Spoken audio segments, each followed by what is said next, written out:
Hello नमस्कार मित्रों, आइए हिंदी साहित्य सुधा चैनल में एक बार फिर आपका स्वागत है। आइए आज हम उत्तर प्रदेश माध्यमिक शिक्षा परिषद अर्थात यूपी बोर्ड की कक्षा 9 क्लास और हिंदी विषय के अंतर्गत पहला पाठ आपका है पदावली शीर्षक से मीराबाई जी के द्वारा रचा गया। तो आज हम इस पदावली की पहली और दूसरी पदावली की व्याख्या समझेंगे। जीवन परिचय आपको पहले मिल चुका है, जीवन परिचय आप इनका पढ़ लीजिए, देख लीजिएगा यूट्यूब पे हमारे चैनल पे। और आज हम शुरू करते हैं मीराबाई जी की पदावली पर, और पदावली में पहला और दूसरा पद आज हम व्याख्या करेंगे। तो पहला पद है आपका, शुरू करते हैं। बसो मेरे नैनन में नंदलाल। मीराबाई जी भगवान श्री कृष्ण को अपना सर्वस्व मान रही हैं, मानती हैं कि श्री कृष्ण उनके सब कुछ हैं। तो ऐसा मानकर प्रभु श्री कृष्ण से निवेदन करती हैं, भक्ति भावना से पूर्ण होकर के निवेदन करती हैं, अर्चना कर रही हैं और कहती हैं कि हे नंदलाल, हे नंद बाबा के पुत्र, नंदलाल अर्थात नंद बाबा के पुत्र श्री कृष्ण अर्थात श्याम, मेरे नयनन अर्थात मेरे नेत्रों में बस जाइए। कैसे बस जाइए, किस रूप में बस जाइए, वो दूसरी पंक्ति में कहती हैं। मोर मुकुट मकराकृत कुंडल। कैसी मुकुट हो, मोर का मुकुट हो, मकराकृत मकरी अर्थात मछली आकृत के कुंडल भगवान श्री कृष्ण पहनते हैं। तो मोर मुकुट मकराकृत कुंडल, अरुण तिलक दियो भाल, अरुण अर्थात लाल रंग का तिलक लगाते थे प्रभु, तो भाल अर्थात मस्तक पर। तो कैसी मूर्ति मीराबाई जी अपने मन में बसाना चाहती हैं, अपने नेत्रों में बसाना चाहती हैं। ऐसी मूर्ति जिसमें प्रभु मोर का मुकुट धारण किए हुए हों, कानों में मछली के आकार के कुंडल पहने हुए हों तथा माथे पर लाल तिलक लगाए हुए हों, ऐसी मूर्ति, ऐसा रूप नंदलाल का मीराबाई जी कहती हैं कि मेरे नेत्रों में बस जाए। तो वह मूर्त कैसी होगी? मोहनी मूर्ति सांवरी सूरति। वह मोहिनी मूर्ति, वह मोहिनी रूप और वह सांवला स्वरूप अर्थात सूरति अर्थात रूप। नैना बने विशाल। नेत्र कैसे हैं प्रभु के? नेत्र विशाल हैं, बड़े बड़े नेत्र हैं, विशाल अर्थात बड़े नेत्र हैं। तो ऐसा स्वरूप प्रभु का मीराबाई जी कहती हैं कि नेत्रों में मेरे मन में बस जाए। और क्या खूब स्वरूप में? अधर सुधा रस। अधर अर्थात होठों पर, सुधा रस अमृत रस से युक्त। मुरली राजत। मुरली अर्थात बांसुरी, राजत अर्थात सुशोभित हो रही हो, ऐसा स्वरूप जिसमें होठों पर अमृत बरसाने वाली मुरली सुशोभित हो रही हो। तथा पुर अर्थात हृदय, सीने पर बैजंती माल, बैजंती की माला धारण किए हुए हों, ऐसी मूर्ति, ऐसा स्वरूप प्रभु का मीराबाई जी कहती हैं मेरे नेत्रों में बस जाए। और क्या हो स्वरूप में? क्षुद्र घंटिका। क्षुद्र अर्थात छोटी, घंटिका अर्थात घंटी। कटी तट शोभित। कटी तट, कटी अर्थात कमर, तट कमर में करधनी बंधी होती है। कटी तट यानी कमर के निचले हिस्से पर जो छोटी सी घंटी लटकी है, सुशोभित हो रही है और वह ध्वनि कर रही है, तो उसकी ध्वनि नुपुर शब्द रसाले।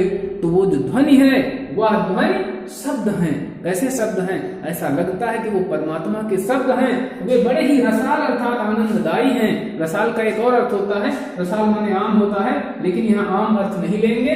रसाल का मतलब होगा बहुत ही मधुर हैं, बहुत ही सुंदर हैं, बहुत ही आनंद प्रदान करने वाले हैं। क्या? उस घंटी की ध्वनि। तो मीराबाई जी आगे कहती है, मीरा प्रभु संतन सुखदाई। सुखदाई आनंद प्रदान करने वाले। मीराबाई जी कहती हैं कि मेरे प्रभु संतों को सुख प्रदान करने वाले हैं। तथा भगत बछल गोपाल, बसो मेरे नयन में नंदलाल। भगत अर्थात भक्तों पर, वत्सल अर्थात वात्सल्य रखने वाले हैं, गोपाल हैं, गायों का पालन पोषण करने वाले हैं, वह प्रभु मेरे नेत्रों में आकर के बस जाए। पुनः एक बार पूरे इस पदावली की व्याख्या को आप समझ लीजिए, एक बार पूरा अर्थ समझ लीजिए। मीराबाई जी कहती हैं कि हे नंद के लाल, अर्थात प्रभु श्याम मेरे नेत्रों में बस जाइए। आप ऐसे स्वरूप में आइए जिसमें आप मोर का मुकुट धारण किए हुए हैं तथा मछली के आकार के कानों में कुंडल धारण किए हुए हैं और मस्तिष्क पर अर्थात माथे पर लाल तिलक लगाए हुए हैं। आपकी मोहनी मूर्ति तथा सांवला स्वरूप जिसमें आपके नेत्र बड़े बड़े बने हुए हैं अर्थात जिसमें नेत्र आपके बड़े हैं तथा होठों पर अमृत को बरसाने वाली मुरली सुशोभित हो रही है और गले में बैजंती की माला विराजमान है। छोटी घंटी जो कमर के तट भाग अर्थात कमर के निचले प्रदेश में सुशोभित हो रही है जिससे ध्वनि उत्पन्न हो रही है और वह ध्वनि शब्द के जैसी लगती है अर्थात उस ध्वनि से उस घंटी से निकले हुए शब्द बहुत ही सुंदर आनंद प्रदान करने वाले हैं। तो मीराबाई जी कहती हैं कि हमारे प्रभु संतों को सुख प्रदान करने वाले हैं तथा भक्तों पर वात्सल्य छिड़कने वाले हैं, भक्तों से वात्सल्य रखने वाले हैं, प्रेम रखने वाले हैं। वह मेरे गोपाल हैं, वह मेरे स्वामी हैं। अब आइए हम देर न करते हुए तुरंत दूसरे वाली पदावली भाग पर पहुंचते हैं। तो दूसरी पदावली आपके सामने। पायो जी मैं तो राम रतन धन पायो, दूसरा पद ने कहा था हमारा शुरू हो रहा है। मीराबाई जी कहती हैं पायो अर्थात प्राप्त कर लिया है। अजी सुनते हो, संसार के लोगों को संबोधित करते हुए मीराबाई जी कहती हैं कि आप लोग सुनिए, मैंने राम के रतन का धन प्राप्त कर लिया है। राम रतन अर्थात राम के नाम का धन प्राप्त कर लिया है। राम नाम अर्थात गुरु से परमात्मा के नाम को प्राप्त कर लिया है और ऐसा धन मैंने प्राप्त कर लिया है। तो वस्तु अमोलक, हाँ दूसरा देखते हैं। वस्तु अमोलक दी मेरे सतगुरु, सतगुरु अर्थात अपने गुरुवर की बात करती हैं। आपको जानना है, आप जान लीजिए कि सतगुरु अर्थात मीराबाई के जो गुरु थे संत रविदास जी, उनके लिए उन्होंने इस शब्द का प्रयोग किया है कि वस्तु अमोलक, अमोलक अर्थात अमूल्य, दी मेरे सतगुरु कृपा करी अपनायो। कृपा कर दी गुरु ने, क्या करके? इस अनमोल वस्तु को दे करके अर्थात राम नाम दान दे करके। मीराबाई जी कहती हैं मेरे गुरु ने इस अमूल्य वस्तु को मुझको दे करके मुझ पर कृपा कर दी और मुझको गुरु ने अपना लिया और मुझको गुरु ने अपना लिया। तो जन्म जन्म की पूजी पाई। मीराबाई जी कहती हैं कि ऐसा करके मैंने अपने जन्म जन्मांतर की पूंजी को अर्थात पुण्य कर्मों को प्राप्त कर लिया। जन्म जन्म की पूंजी, धन नहीं, कर्मों की पूंजी की बात की गई है, अपने पुण्यों की पूंजी की बात की गई है कि मैंने जन्म जन्मांतर के कर्मों के पुण्य फल को प्राप्त कर लिया है और जग में सभी खुआयो। जग अर्थात संसार में, सभी अर्थात सभी को खो दिया है, अपना सब कुछ इस संसार में खो दिया है, तब जाकर के मुझको ऐसी अनमोल वस्तु प्राप्त हुई है। आगे उस वस्तु के बारे में बताती हैं, गुरु के द्वारा प्रदत्त गुरु मंत्र अर्थात नामदान के बारे में बताती हैं कि खर्च नहीं कोई चोर न लेवे। ऐसी अनमोल वस्तु पर हमारे गुरु ने हमको दी कि जो ना तो खर्चा होती है और ना तो कोई चोर ले सकता है।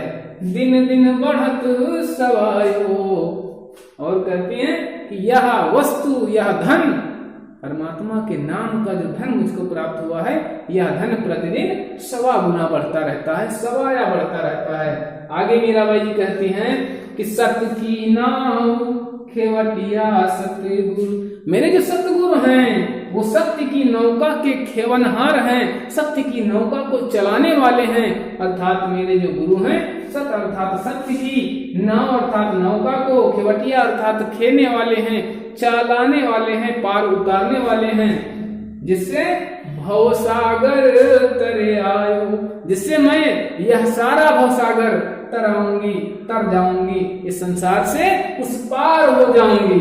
फिर आगे मीराबाई जी कहती हैं कि मीरा के प्रभु गिरधर नागर। मीराबाई जी कहती हैं कि मेरे प्रभु गिरधर नागर अर्थात जिन्होंने पर्वत गोवर्धन पर्वत को अपने हाथों पे धारण कर लिया था वही हैं। तो हरखी जस गायो, हरख हरख अर्थात प्रसन्न हो करके, प्रसन्न हो करके मैंने उनका यश गाया है। आइए पूरा अर्थ समझते हैं। मीराबाई जी कहती हैं, मैंने तो राम के नाम का रत्न प्राप्त कर लिया है, धन प्राप्त कर लिया है, और यह धन मुझको मेरे सतगुरु ने दिया है, सतगुरु ने प्रदान किया है, और मेरे सतगुरु ने मुझको बहुत ही कृपा करके अपना लिया है, अपने साथ रख लिया है। तो ऐसा करके मैंने अपने जन्म जन्मांतर की पूंजी को अर्थात पुण्यों को प्राप्त कर लिया है, तथा इस संसार में मैंने अपना सर्वस्व खो दिया है। इस संसार में मेरा कोई नहीं है। जो धन मुझको प्राप्त हुआ है वह धन ना तो खर्चा होता है और ना तो उसे कोई चोर ले सकते हैं। यह धन दिन प्रतिदिन 1.25 गुना बढ़ता रहता है। मेरे गुरु सत्य की नौका को चलाने वाले हैं, जिस पर बैठकर मैं भवसागर को तर जाऊंगी। मीराबाई जी कहती हैं कि मेरे प्रभु गोवर्धन पर्वत को धारण करने वाले श्याम हैं, जिनका मैं प्रसन्न हो करके, खुश हो करके यश गाया करती हूँ।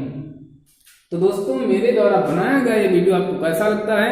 यदि आपको वीडियो अच्छा लगता है तो प्लीज मेरे चैनल को सब्सक्राइब करिए, वीडियो को लाइक करिए, वीडियो को शेयर करिए, और यदि कोई बात आपको नहीं समझ में आ रही है तो कमेंट जरूर करिए। मिलते हैं नए वीडियो के साथ।